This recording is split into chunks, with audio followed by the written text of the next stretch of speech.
Hi everyone.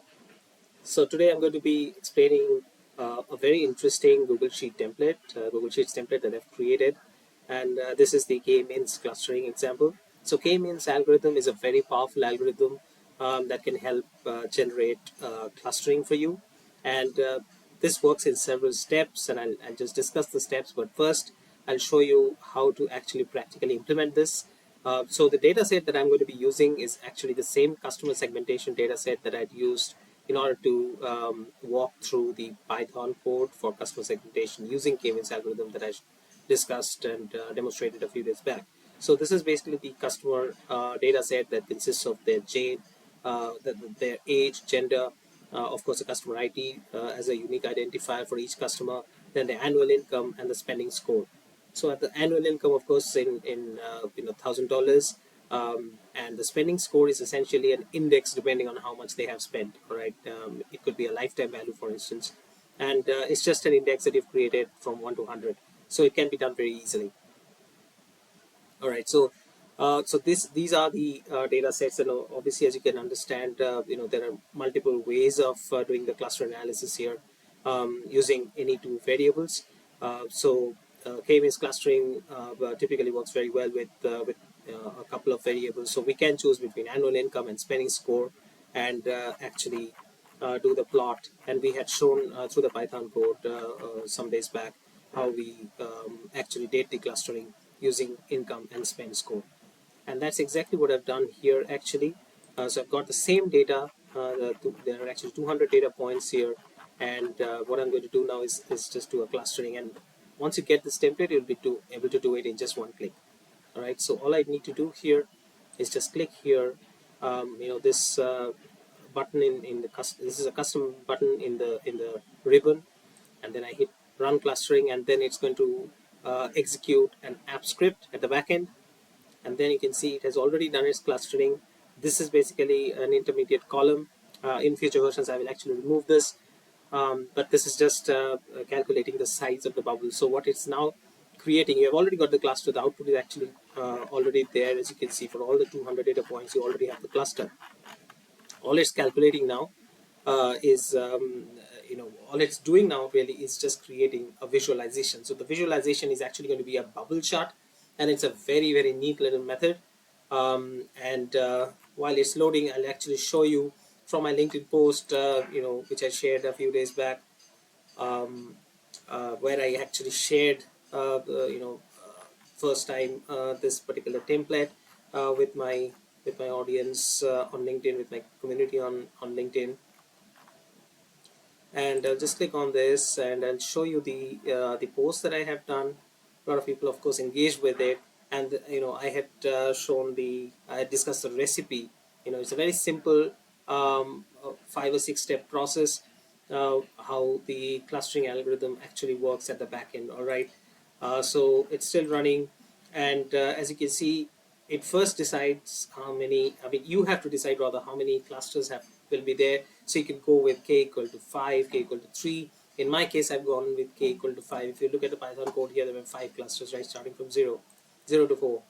And once you've done that, then it will randomly assign a centroid to each of the k clusters. This means that the way k-means clustering works is simply that it tries to find out the best centroids, or the mean points, all right, around a point around which all the points, other points in the cluster will be closely fitted together.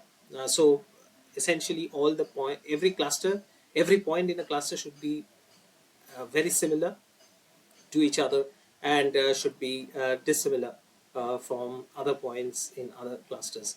So the point, and the way to do it, there's obviously a mathematical way of doing this, is to calculate the distance of all observation to each of the k centroids. All right, and the distance is actually calculated through what is called the Euclidean method. Okay, in future videos I will discuss the mathematical way of doing this, but this is a very simple way. There are multiple ways of calculating distance.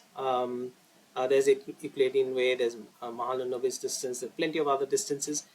These are just mathematical formula of arriving at distances between points. But the idea is that you calculate the distances, and then you assign observations based on those distances, whichever are closest to the centroid. So any particular point which is much closer to the centroid, will actually get assigned to that particular cluster.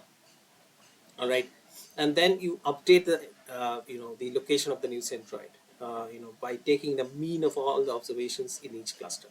All right, so you don't just fix the centroid in that initial position, because that was done randomly at the start, right? So now this is where the algorithm comes into the picture. There are going to be iterations, and the iterations are going to try to find out, okay, what would be the best centroid point which will actually be able to define the clusters in the most coherent and homogeneous manner. So, but yeah, this is not a video about the algorithm itself. In future videos, I'll discuss the algorithm in greater details and step-by-step process.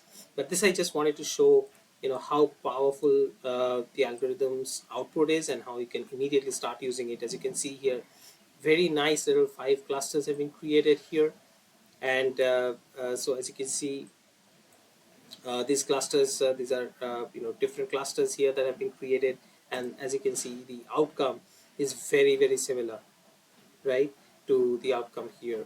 So there are 1, 2, 3, 4, 5 clusters. So these are the different clusters here. So it's a little different, as you can see, but these points, for instance, have been chosen differently. But the point is that it has already identified the different zones within which the points are clustered together. And K-means clustering typically works on circularity, meaning that if the data is slightly circular, you can actually imagine circles around each of these clusters, as you can see. And in future versions, in future videos, I'll either try to update this script, or I'll try to also explain in other videos how you can use other clustering algorithms. But the idea here is that this is something that you can really get started with. This is just a visualization. This is called a bubble chart, and you also have the different clusters for each of these, right? So you can easily filter, and you can find out which particular customer belongs to which cluster, and based on that you can now decide your marketing activities, right? You can decide what kind of email marketing you will do, what kind of Facebook ads targeting you can do. So lots of things you can do, or Google ads targeting. You can upload the customer list, and based on the cluster you can decide what kind of marketing messages or what kind of offers you will have for them.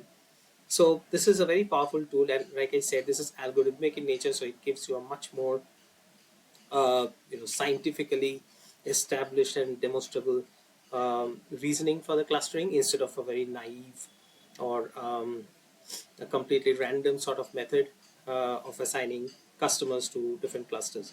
All right, so this is essentially a customer segmentation process, and I think this is very powerful. And I've also in the template given the same graph that I was showing here, how this graph is actually also generated using the Python code, and it's so similar to the app script one that I'm using here. And yeah, that's it. That was my small little video here, and I just wanted to give an explainer and not just share the sheet with those who want it. So both of these are coming your way, right? So you just need to yeah, hit like and subscribe and share, I suppose.